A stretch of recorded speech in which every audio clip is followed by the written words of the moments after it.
Good afternoon. It's my great pleasure and immense privilege to welcome Professor Ramnath Kaushik uh, as a visitor to the institute. And so Professor Ramnath Kaushik is one of the most eminent scientists of India. He's kind of the doyen of astroparticle physics and gravitational physics in India. And we've known him. I have known about him since the start of my career. Obviously, as a cosmologist, by the time I started, Kaushik McLennan bound had become textbook thing, where you could, for the first time, say something about masses of particles using cosmological considerations, and that has carried on. And I'm happy to say the strictest limits on the mass of the neutrinos comes from cosmology at this point. And these are all areas that started with this marriage between astro and particle, and Professor Kaushik has been at the helm of it. His area of specific interest and expertise was cosmic rays, where he spent a lot of time at the Tata Institute. So his career has been at the Tata Institute for Fundamental Research. And en route, he has done so much that I really will spend a lot of time recounting that. But just to mention that near our Gauribidnur field station is a field station where he conducted very, very interesting set of experiments on the fifth force, and also confirming gravitational interaction at millimeter scales. And this was a big effort with torsion balance. And then, as a director of the Indian Institute of Astrophysics, it was a heroic effort to probably set up something like a 2-meter telescope, the Himalayan Chandra telescope in Hanley. And as I was telling him, with my limited experience with getting things done, I just can't begin to imagine how tough it must have been for him to see this all through. Nevertheless, I don't want to spend all the time here. I should mention that he is, of course, recipient of the Shanti Swarup Bhatnagar Award, member of fellow of all the Indian academies. He's also the foreign associate of National Academy of Sciences in US. And currently he is at Washington University in a named professorship, chair professorship position. And again, it's a delight to have him here. And my request to students is, this is a kind of unique opportunity to meet someone of his stature and kind of enrich yourself. So I would encourage you all to ask a lot of questions, talk to him when you can. With those words, let me invite Ramnath for his talk on how cosmic rays are accelerated. Thank you.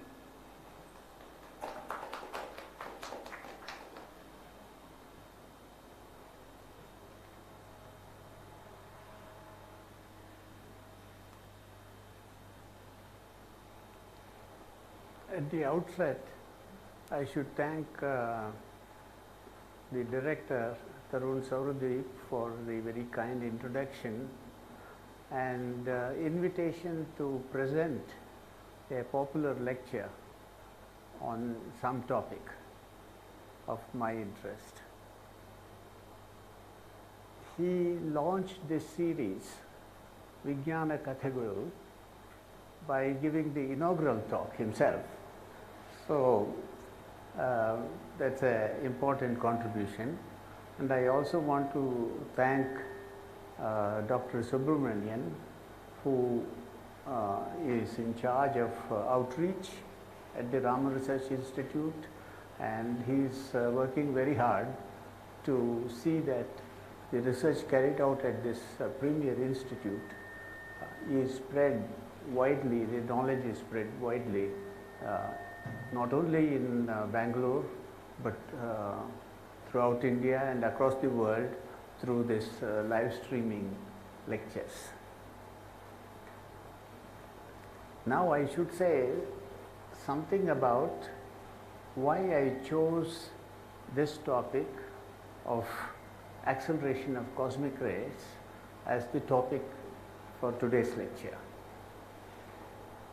First of all, even though cosmic rays were discovered about 110 years ago, the mystery of their origins and how these very tiny nuclear particles like protons and nuclei of helium and other nuclei, carbon, and sometimes electrons and positrons, how they gain this enormous amount of energies.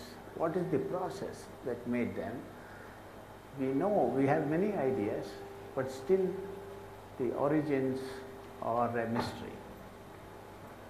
We have not solved the problem. It's an unsolved problem, and therefore young minds who are gathered here will certainly exercise their abilities and try to solve this problem. I'm going to present a mystery without a solution.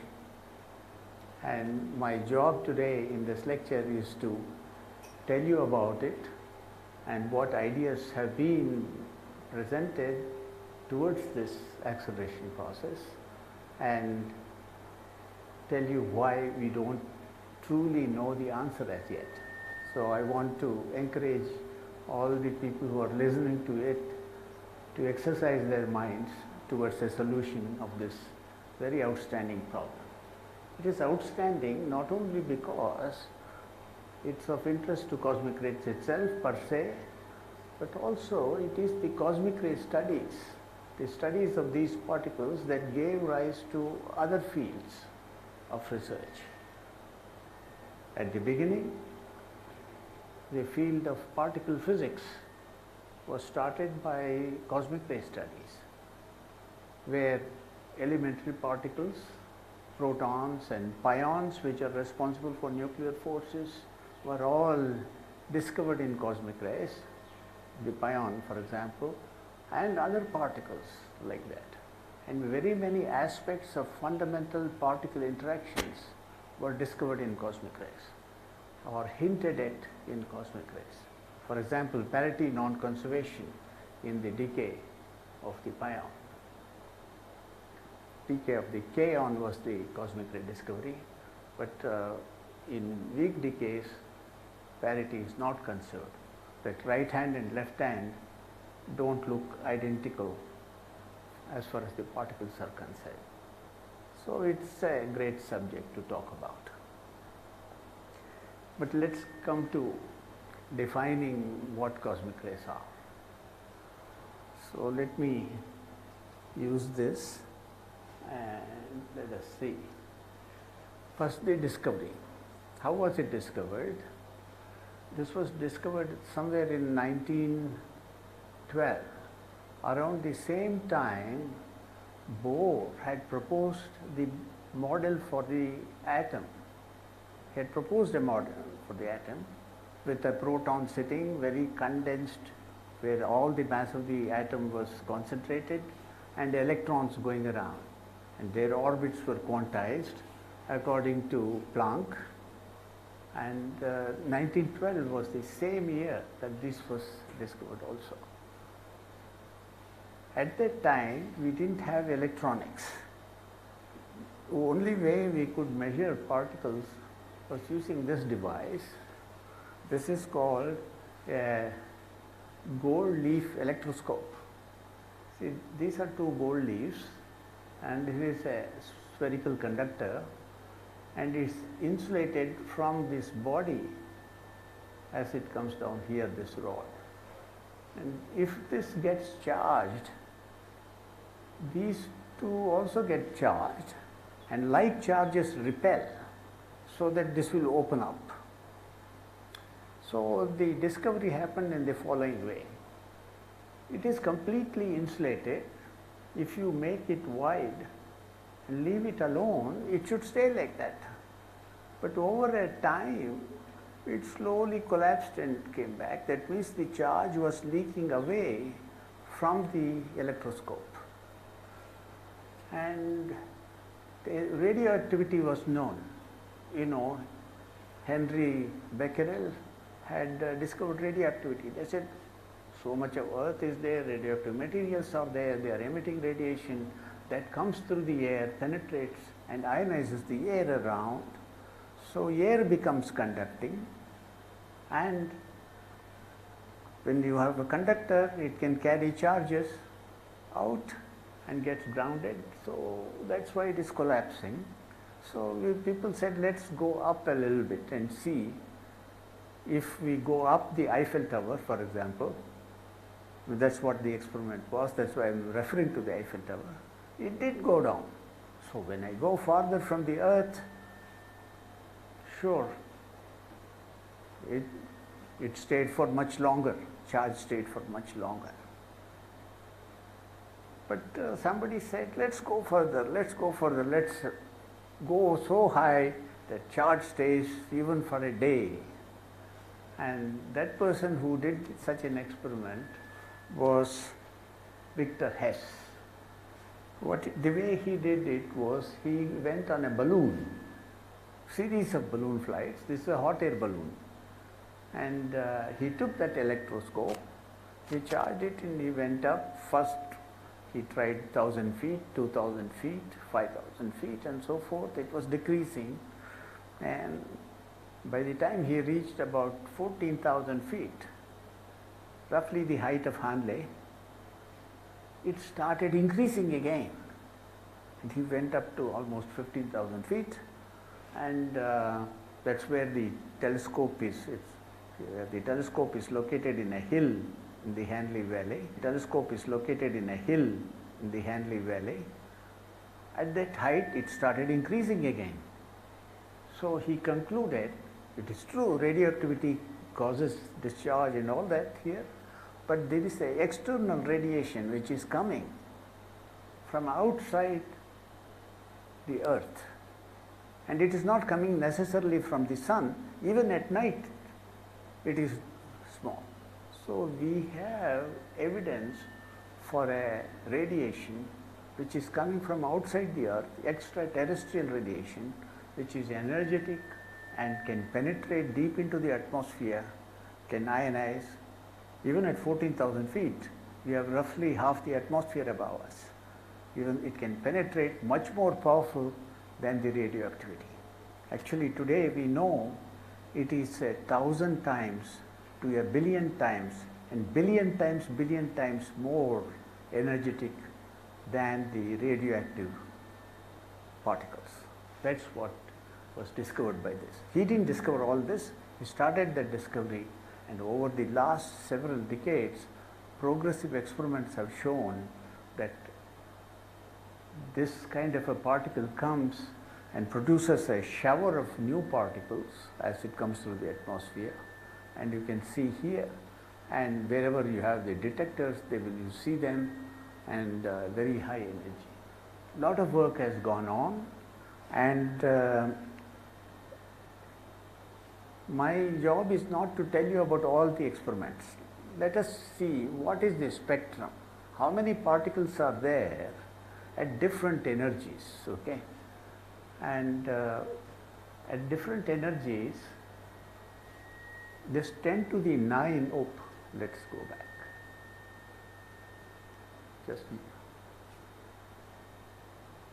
this 10 to the 9 is an important number. If you take a proton is the nucleus of a hydrogen atom. Its mass approximately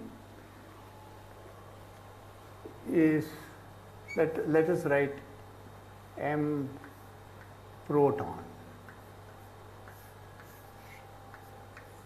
10 to the minus 24 gram, very tiny amount of mass.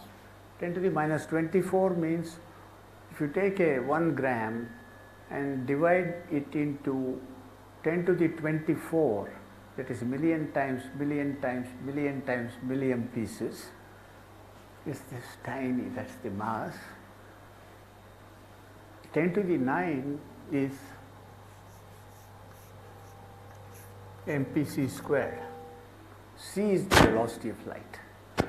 So these particles are moving almost with the velocity of light, and that 10 to the 9 electron volt is 10 to the minus 3 erg, or many of you who are used to CGS units, this is equal to 10 to the minus 10 joules.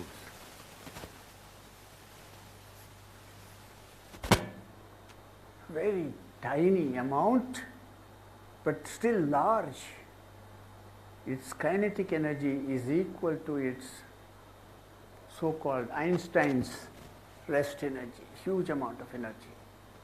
Radioactive energies are very small. They are like not 10 to the 9, but 10 to the 6 is the typical energy of particles emitted in radioactivity. These are 1,000 times, that's the minimum value, at least 1,000 times more energetic, and up to say almost past 10 to the 20, almost up to 10 to the 21. That is, this itself an order of 10 orders of magnitude, 11 orders of magnitude more energetic. 11 orders of magnitude means 100 billion times more energetic than the minimum energy, or almost a million times the energy of a radioactive particle. So you can see it's a very fascinating and very energetic kind of stream of particles that are coming in. And if you have, for example, a mustard amount, just the size of a mustard of cosmic rays, of this minimum energy, how much can it do?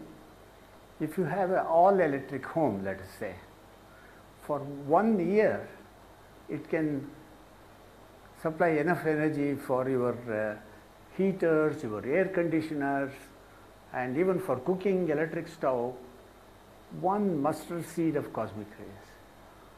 But unfortunately, or fortunately, the amount of cosmic rays is so small.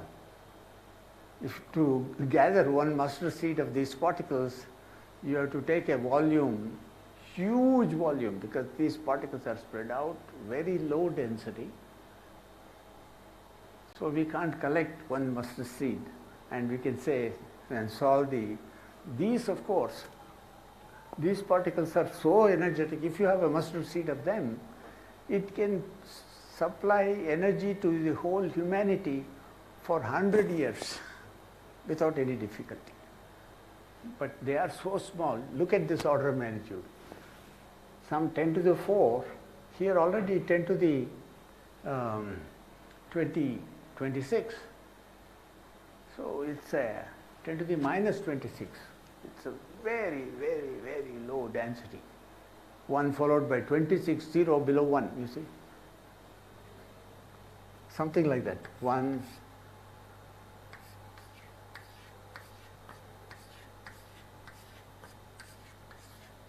My hands pain, I can't write so many, you see, like this. It's so much. So it's very tiny amount of particles. So let us summarize what they have, and let me go to the next slide. So minimum energy is so much, maximum energy is so much. So 1 milligram, that is typically a mustard seed, can evaporate all the waters of Krishnaraj Sagar if you want to.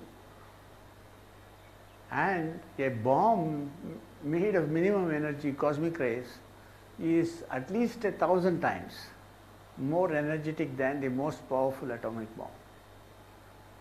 Fortunately, cosmic ray density is very small, as I said, so we will see. Where are they located? They are located not we see here, but they are also located in other places in high concentrations. What is shown here are pictures of what are called as supernova remnants. What are supernova remnants? Supernova remnants are the products of explosions of stars. Stars, especially massive stars, which are say 10 times more massive than the sun. Sun itself is very massive, of course, but 10 times more massive stars, they, near the end of their lives, they explode. The debris flies apart with a lot of energy. And as it plows through the interstellar medium, some processes happen that produce these energetic particles. And the way we see them, these energetic particles can radiate. Suppose you have energetic electron, it can produce radio waves by moving in magnetic fields. It can emit gamma rays by a process called bremsstrahlung when it passes through matter, and it can emit X-rays, all kinds of things it can do. Same thing the proton. Proton does not emit radio waves, but it produces this neutral pion, or which is responsible pion. These are responsible for nuclear forces, and this neutral pion called the pi 0, it decays and gives you powerful gamma rays. So you can see them in gamma rays and so on and so forth. And not only from these sources, but you can see them from our whole galaxy. See, if you, our galaxy is huge. Those from here, if we send a signal to the sun or some signal from the sun starts, it takes 8 minutes for the light to come from there to here.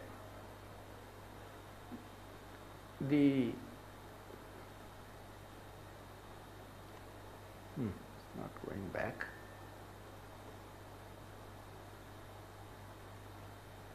Yeah, the size of these, light takes about 10 years to go across. From here to the sun is 8 minutes. To go across this, it takes 10 years. For light, light can go around the earth some 100 crore times in 1 second. If I send a light, even it's going around, so 100,000 times it can go around. It's very fast. 100, not 100,000 times or something of that sort, huge number of times. It's very fast. So to the sun it takes 8 minutes. Across this it takes 10 years to go, even for light. Motor car will never cross this. You don't have enough time. The motor car will be all broken down before you can cross it. And in the galaxy, it takes 30,000 years to cross the galaxy, from here one end to the other. From here to here, it takes 30,000 years. So you can, it emits in radios in this particular way, and Raman Institute carries out extensive work in this field. It's one of the most famous laboratories in the world which works on radio waves, particularly from the cosmos. And gamma rays also it comes. So cosmic rays are everywhere, near the earth, certainly throughout the solar system, certainly in these sources like supernova remnants, in all our galaxy, and indeed not only in our galaxy, I mentioned these things, and in supernovae, which we saw some pictures, in pulsars, black holes, everywhere. These energetic particles are unique and ubiquitous. Ubiquitous meaning everywhere.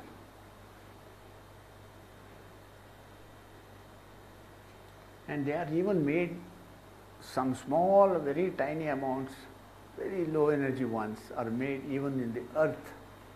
The solar wind comes and hits the magnetic field of the earth, and it pulls the magnetic field, and you can see cosmic rays being accelerated in their tail. Not only in our, our galaxy, this is a picture of a supernova that went off in the Magellanic Cloud.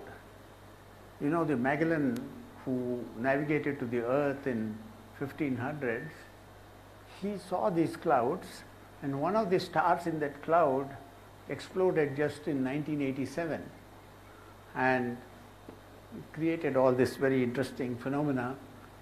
just to describe this figure fully and explain it, it will be another talk. So we will not, like Mahabharata, you see, you start telling a story, Bhima did this, and suddenly Ghatotkacha's story comes in. Things like that. And here is a black hole. Here is a black hole, and it is producing jets of energetic particles. And this jet, this distance, it takes almost 1,000,000 years, hundreds of thousands of years to go, light to go from here to here. This beam of energetic particles which are traveling almost with the speed of light are traveling like that, and they get slowed down and get scattered and make these big radio sources, huge distances. These are the distance to this object itself. Light will take 1 billion years, 1 billion years to go from here to there, of that order or more, maybe few billion years. Billion meaning 10 to the 9, 100 crore years.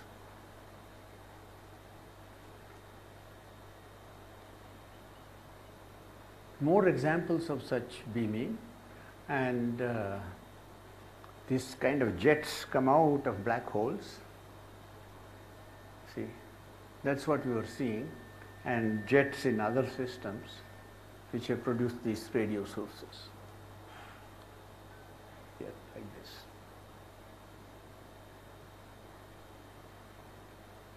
So, little thing about the pulsar. Let us see if we can play what pulsars are. Pulsars are rapidly rotating, exceedingly condensed objects called neutron stars. Its density is same as that of nucleus of an atom, but it's as massive as the sun. And size of the sun condensed to that density will be smaller than that of the earth. It will be like from here to Jayanagar. That's the size of a neutron star. Let us see what it does.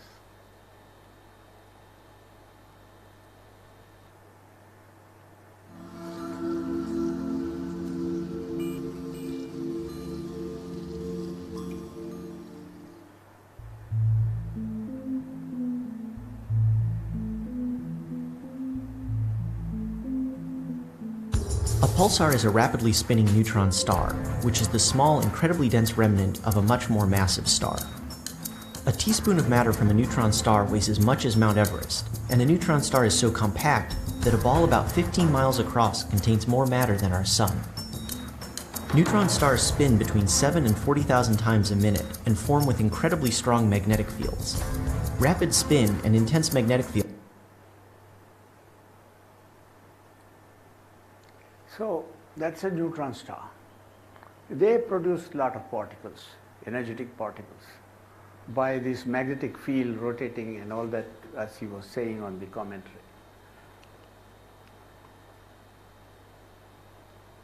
So more black holes, more things, just wanted to show you.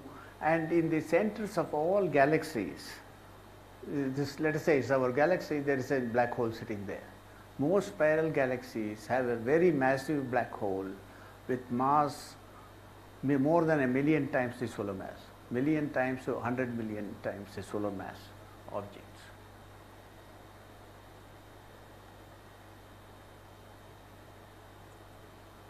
So what is the average energy density of these particles? Even though individual particles are very energetic, the energy density, that if you take a small 1 centimeter cube volume, so much, little bit of a spoon of interstellar medium, what's the energy in it? Is 1 electron volt. 1 electron volt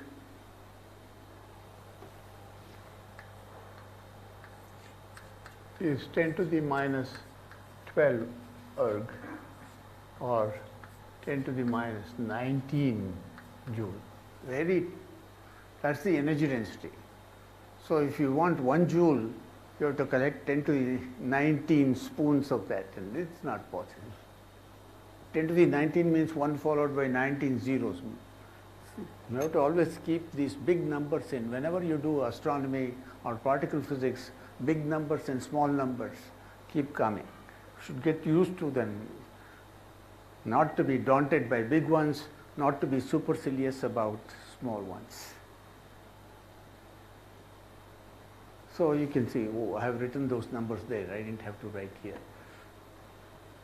And you can find out how long cosmic rays are there. What happens is sometimes the cosmic rays leave the galaxy and go into the intergalactic medium. You can think of a bucket with a hole there and you are running water, okay? Of course, water is running out. If you run it very fast, the water will rise to some height. If you make it even faster, it will go to greater height.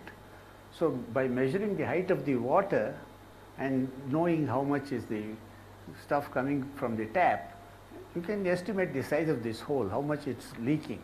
Or you fill the bucket and you remove your finger from that hole, and it takes 10 to the 7 years for all the cosmic rays of that order, maybe between 10 to the 6 and 10 to the 7 years, rough numbers, for it to all leak out of the galaxy.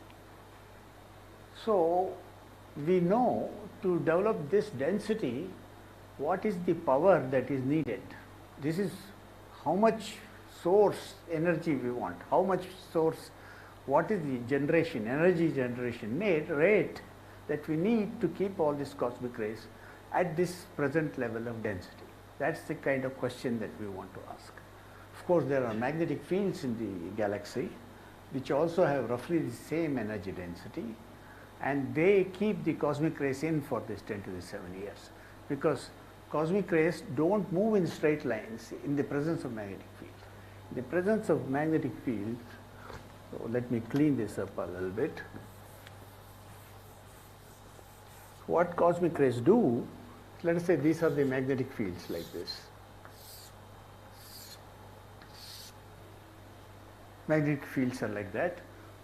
Cosmic rays will move like this, in spirals like this. Occasionally the magnetic field direction may change here. That is, when you do this, magnetic field direction will change. When it comes here, then it will start doing this kind of thing. It will get scattered.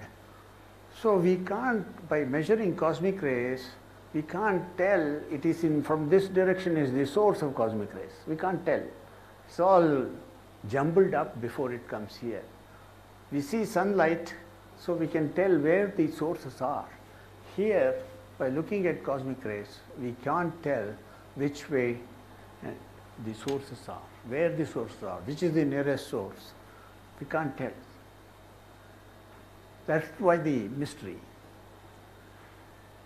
So how much power should the sources have? If you know 10 to the 7 years for it to leak out, and how much is the density, divide one by the other, you will find out all that. So it's all numbers I have done. I know the volume of the galaxy, how big the bucket is, and what's the amount of water in it, that's how much cosmic rays are there, and divide by 10 to the 7 years, that is the amount the faucet, the tap should give, so much rate at which it has to fill.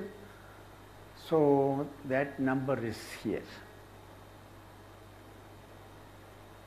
10 to the 48 erg per year is what you want to generate. The supernova explosions, they generate total of 10 to the 51 erg, just about 100 or 1000 times more energy, but this is ordinary garden variety energy, not in high energy cosmic rays.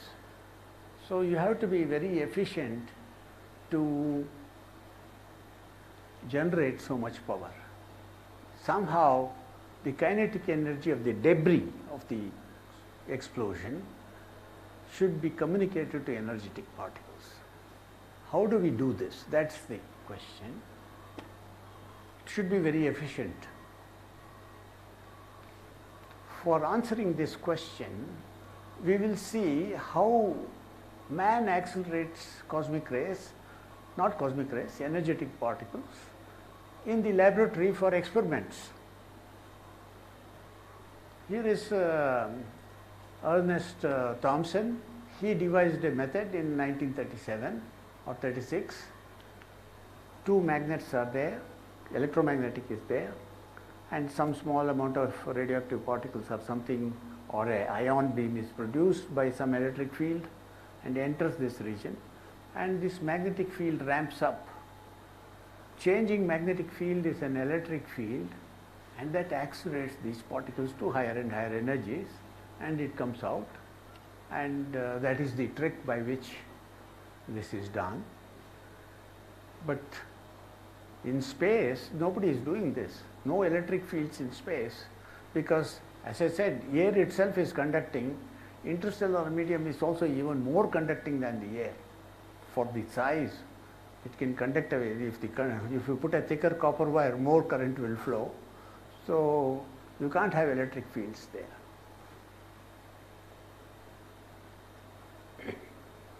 The best cyclotron can produce about 10 MeV, that is 10 to the 7 electron volts.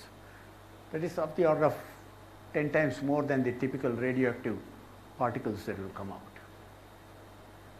So man built a bigger accelerator. This is in Geneva. See the big accelerator here, it's about 30 kilometers ring. Other one was kept inside a hall. This one was a long tube, and in that tube, of course, various magnets were there. You can see these are all magnets, and straight section and a magnet. It will bend a little bit, next straight section and a magnet, and the particles can go around. So it's like a huge synchrotron, a huge cyclotron, but without changing the magnetic. It's all constant magnetic field. But inside this tube here, you have microwaves going.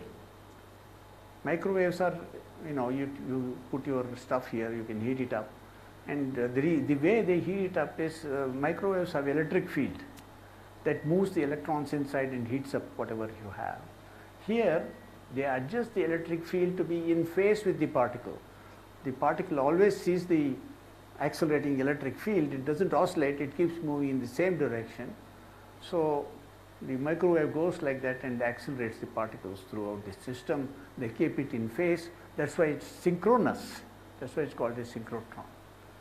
And you can go up to, say, 1000 GeV, 10 to the 9 electron volts, almost a million times more energetic than the radioactive particles.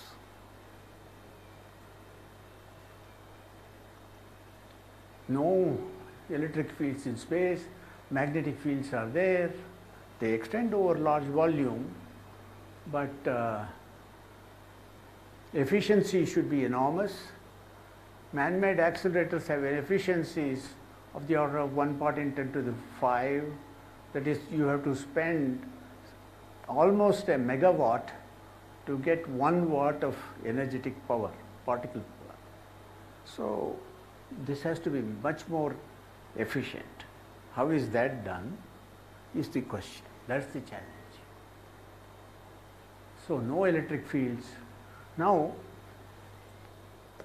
people started thinking, suppose I take some very cold air and leave it here, what will happen? Other air molecules will come and hit against that. The cold molecule will gain some energy because it's being hit by a hot molecule, and they will share energy and equilibrate. This process can heat it up only up to the temperature of this air that is around, not much more. So this process will not do, and the distribution is some kind of an average of the whole thing, and it's called, those of you who already come to college will know the Maxwell Boltzmann distribution. It's kind of some typical energy is there, there's a temperature, a few times the kT energy of the individual particle, the number of particles goes to almost 0. So this process of that kind of thing cannot happen. What is the solution? We are going to use collisions, but in a very special way. The interstellar matter or the debris from supernova remnants, they are in lumpy things, they are not smooth things, And those lumpy things are tied up by magnetic fields.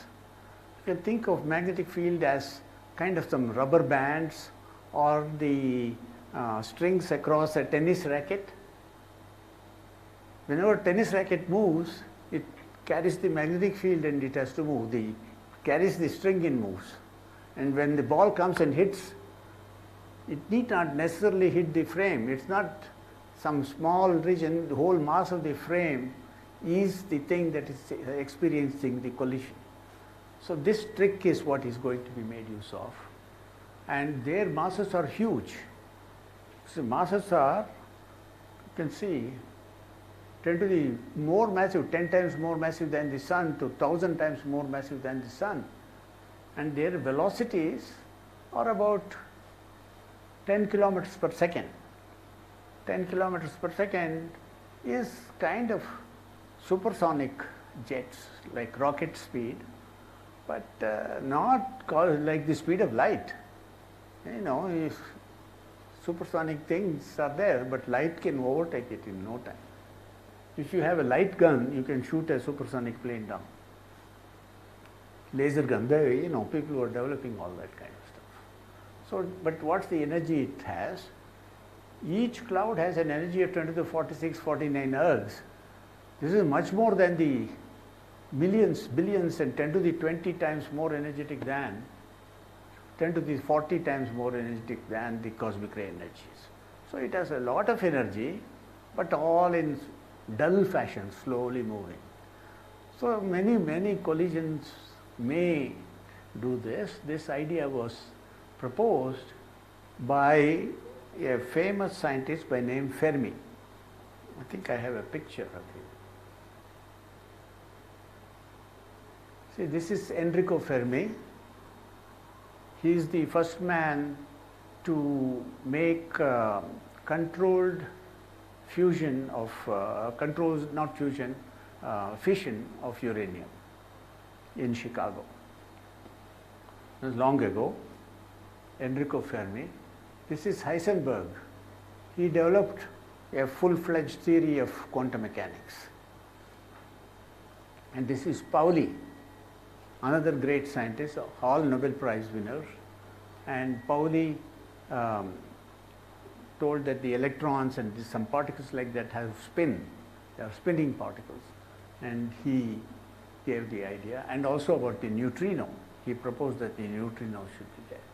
But they are all three sitting and chatting away, but it was Fermi. And his idea was that these clouds are there and cosmic rays come, hit. Sometimes they lose energy, sometimes they gain energy. On some few particles may go off to very high energy by chance. They have always been gaining a little bit each time and so forth. That was the idea. Something like a pinball machine that, I don't know whether you have seen this. If you press a button and lever, some ball flies out and it goes, you can keep on playing with it. It's kind of a game, and he's used to that. Or in Italy, they have all this lot of interesting games to play, and this hand football and all that kind of thing there. So let us see. I want to show you some example how it can work. Let me see if I can do this. Обводочка, давай, давай. Ну, гаси, гаси. Вот это да! Вот это мощно! Я вообще в шоке, Кал. Красавчик. Обводочка, давай, давай. Ну, гаси, гаси.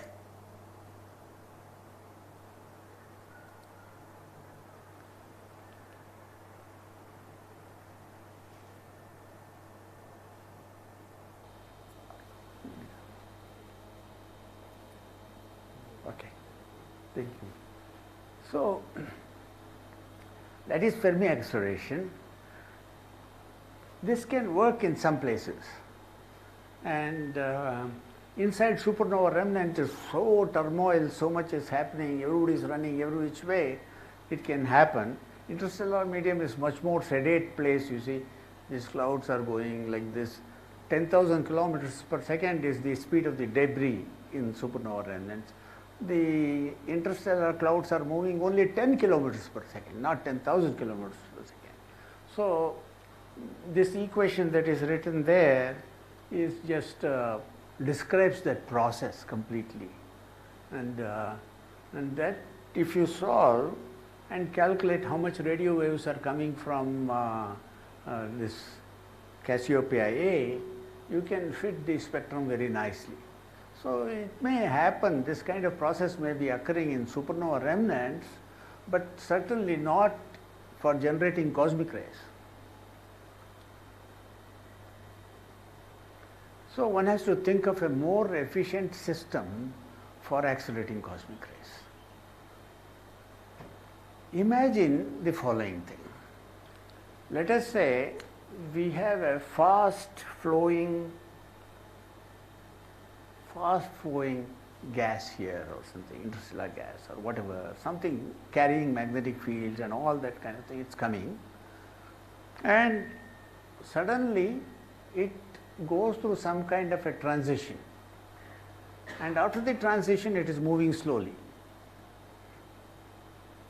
After the transition it's moving slowly, before the transition is moving fast, but it's carrying the same amount of material. If it moves slowly, it means its density has gone up. Suppose we think of such a situation, and let us see what happens to a particle which gets bounced around this transition. This transition region is called a shock, and this is very well known phenomena. For example, when an airplane goes through air, when it crosses the sound barrier, it is moving faster than the air molecules can adjust to each other, and this kind of phenomena occurs. That's why you hear that boom, sonic boom. Many places this occurs, and let us say what happens to collisions between this and some kind of a magnetic field bounce off, like a trampoline or some, for a jumping activity. Take a small amount of energy to start with, E naught, and it goes onto this, and it is, the fluid is moving in this direction, gas is going in this direction, but it bounces back. That is, he's doing a drop shot in a tennis. That guy hits reasonably fast, but he does this and it just goes and falls like this. He has to come and then hit it again. You understand what's happening? It's got slowed down, but this guy here, I pressed a bit too hard. Okay. Not used to it yet.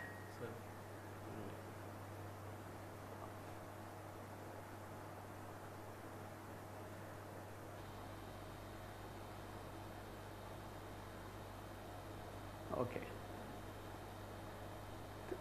Thank you. Next one. Next. Okay. And what happening here? He hits it again very, very hard.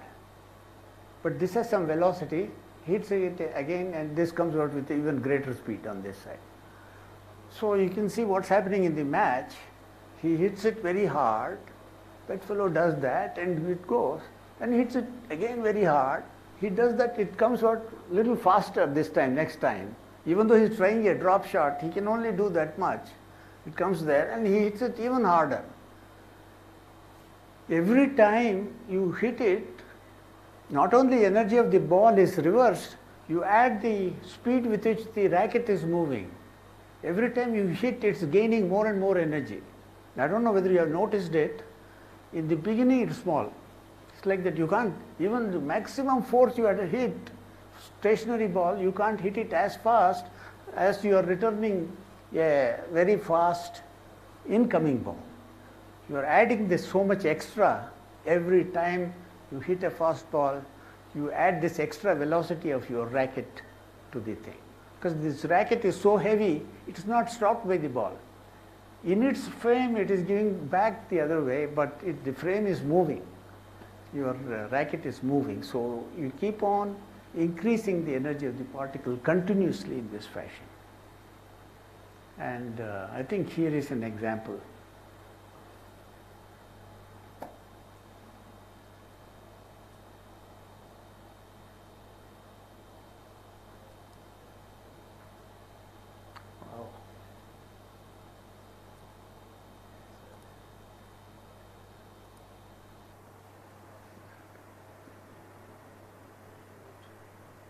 What's happening?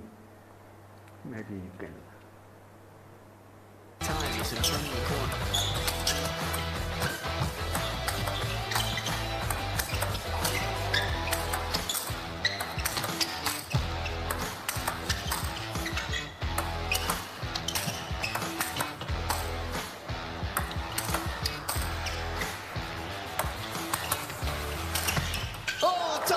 Anyway, it becomes faster and faster, and that's the story.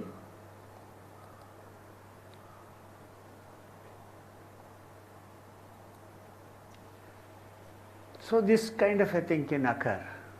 There's a possibility, it's called shock acceleration, and that's a possibility. And sometimes shocks can occur around condensed objects like black holes. Suppose there is a lot of material coming and falling.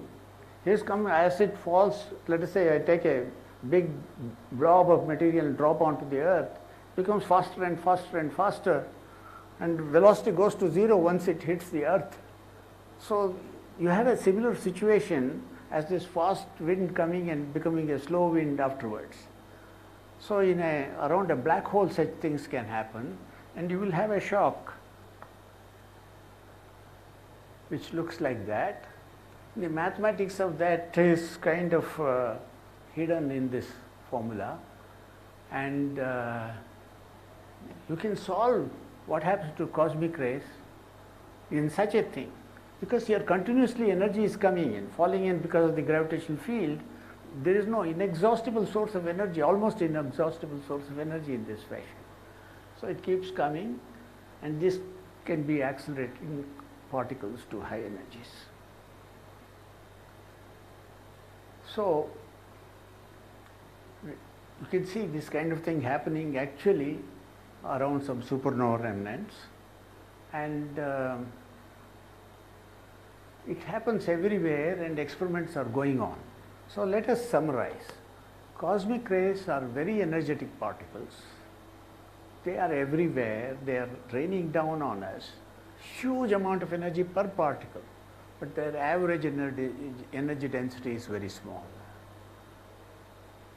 Most probably they are accelerated through this mechanism which we discussed near the end of the lecture, the shock acceleration.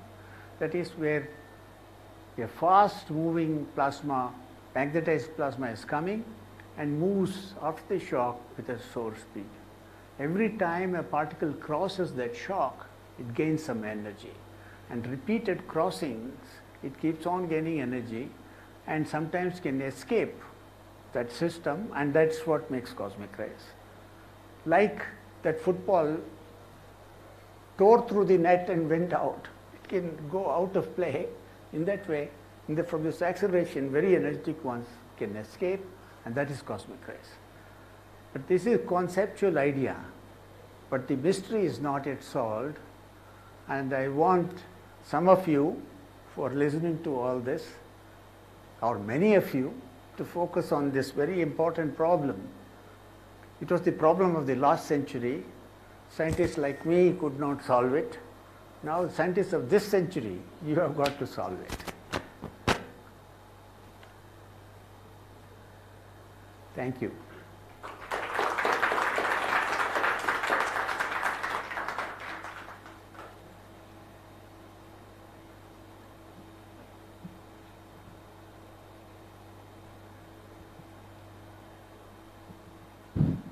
So thank you, Professor Kaushik, for this fascinating talk and for the open challenge to all the young scientists. So we open this for questions.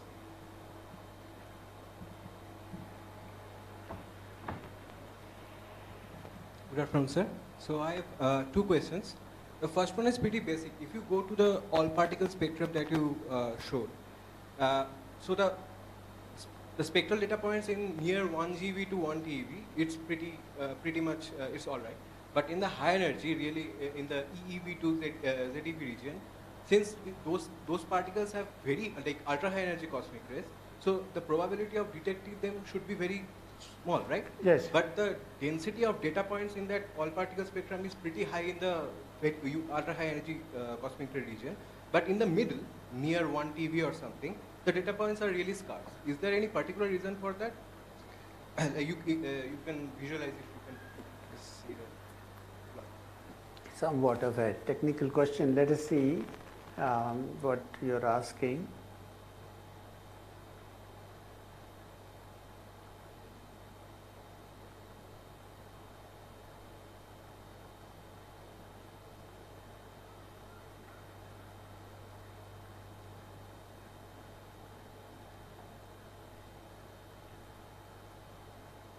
Yeah. Yes, yes. So the data points in the ultra high energy region is pretty dense.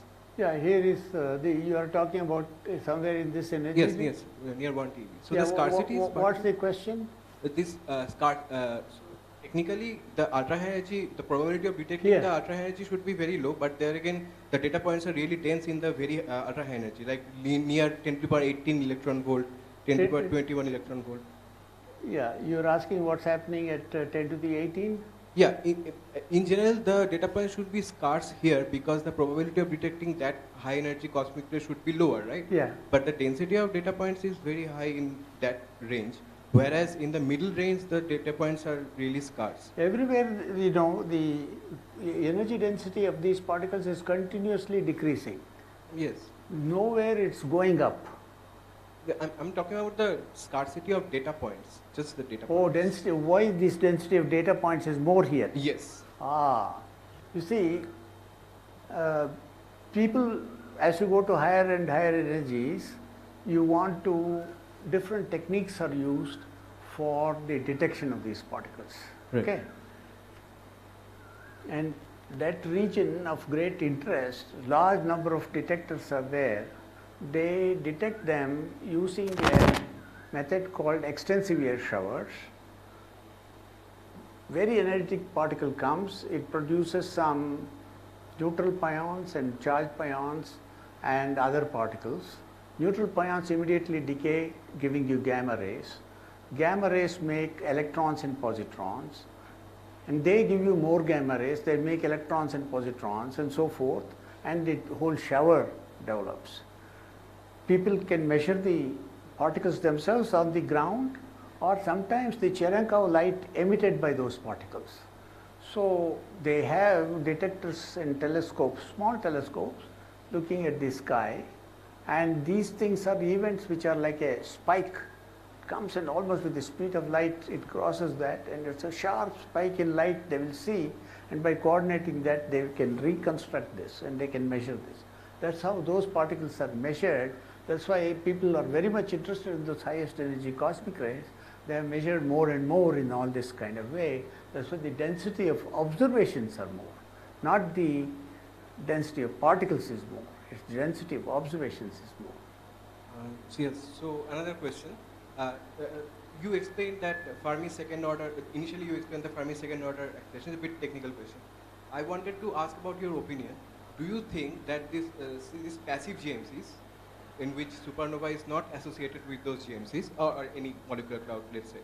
So do you think that the cosmic ray that enters those passive GMCs can get reaccelerated to again a very high energy and then get out of that GMCs? I mean, do you think reacceleration is possible inside GMCs or in general inside galaxies? Yes, of course, it's happening. They are continuously being accelerated, and they can get reaccelerated, surely. Reacceleration, you think reacceleration is possible inside passive GMCs due to that electromagnetic turbulence? Sorry, I did. Do you think that due to electromagnetic turbulence inside passive GMCs? I couldn't quite make out what you're saying. Electromagnetic turbulence. Electromagnetic? Turbulence. Turbulence. Yes. Yeah, it's a magnetic turbulence. Yeah. Of course, in turbulence, they are continuously being accelerated. And acceleration decelerations are not of equal value, because the chance of, if two particles are moving in the same direction, the chance of collision is smaller. If they are moving in opposite direction, the chance of collision is higher. So head-on collisions are more than overtaking collisions. And because of this reason, cosmic rays get accelerated. This difference, tiny difference between the two, is what makes for particles to go to high energies. It is possible to get, like let's say, 1 TeV energy inside molecular clouds? Yeah, small numbers, depending upon how long it stays there, you can get, it's not impossible, Right. but probability decreases because this difference between the two is small and slowly it's gaining energy, and if it leaves the system, then that's the energy.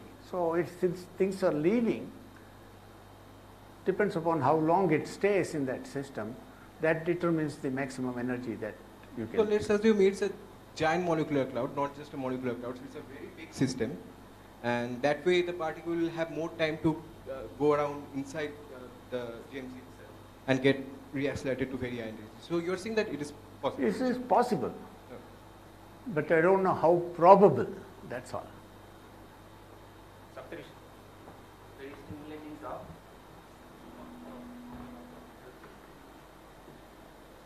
Hi. So my question is related to the shock theory.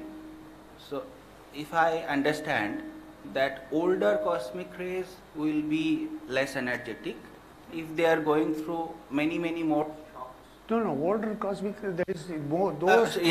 Older cosmic rays will be more energetic, yes, because they have gone through many more shocks than the yeah, newer one. Correct. Now suppose you try to do a G2 type of a measurement, that time correlation of the cosmic rays which is arriving. Yeah. So do you have a way to validate the... Know where they are coming from.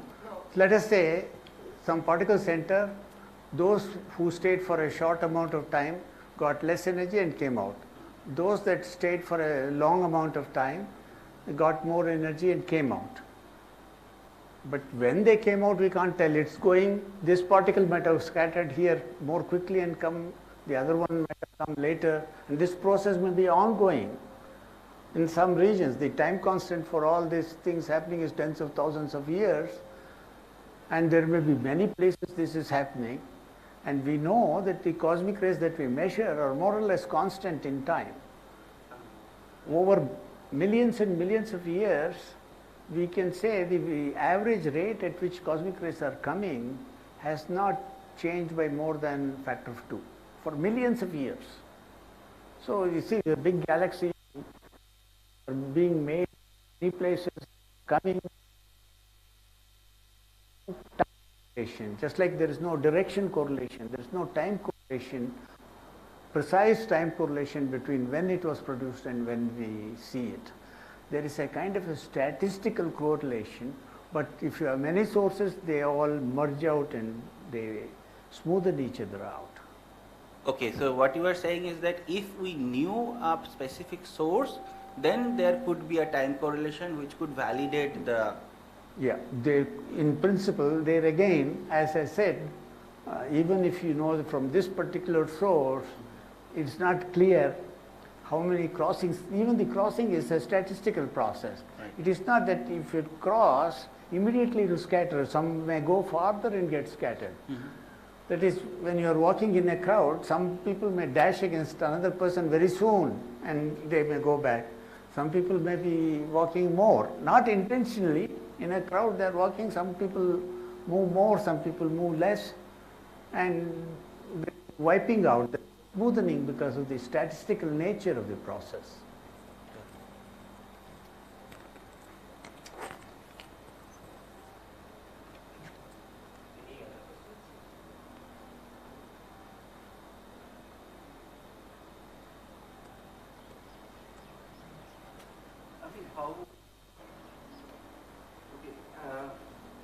How much would it...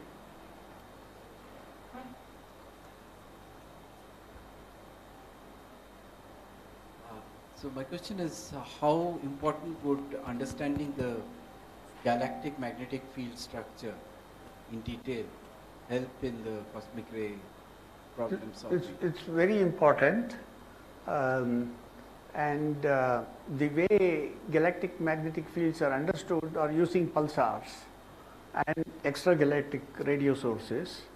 You can measure how smooth the magnetic field is and what's the strength of the field, and these things you can measure cosmic rays, I said, when there is a little kink or something in the magnetic field, they scatter there.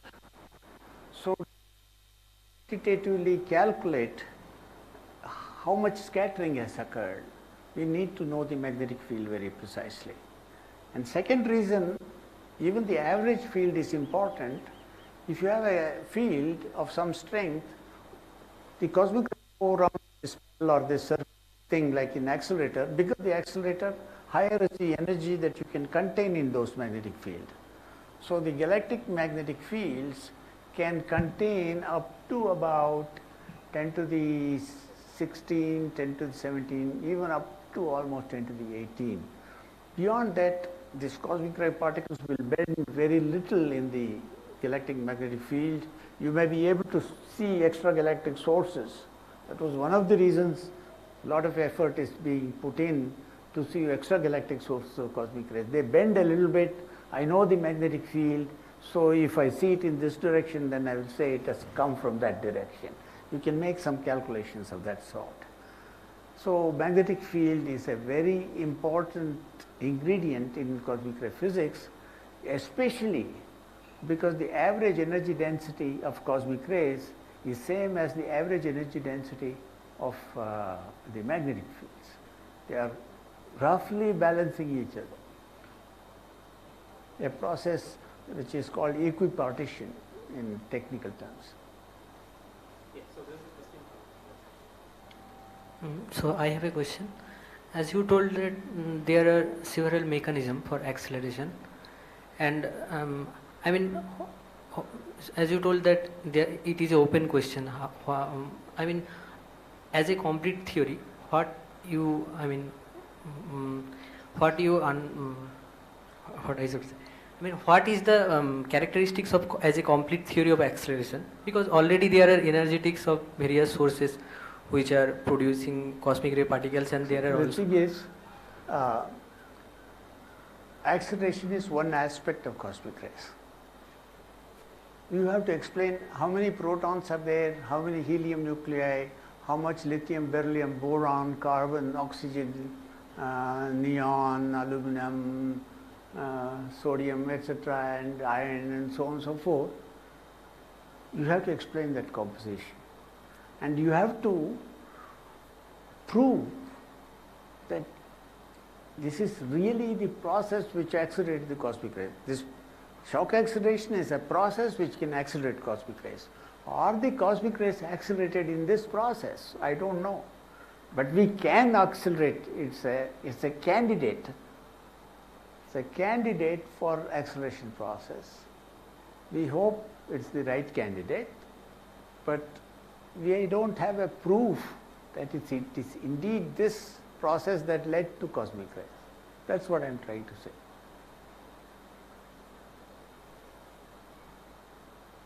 So we request Professor Saurudeep to give a small token of our appreciation to Professor Kaushik.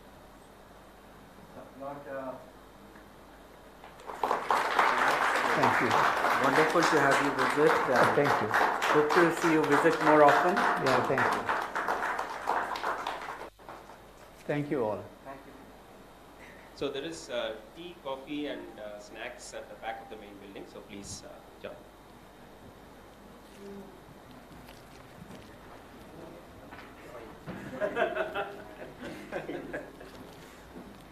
Thank you so much. Not at all. Sit for 2 minutes and Yeah. catch you. It's a good.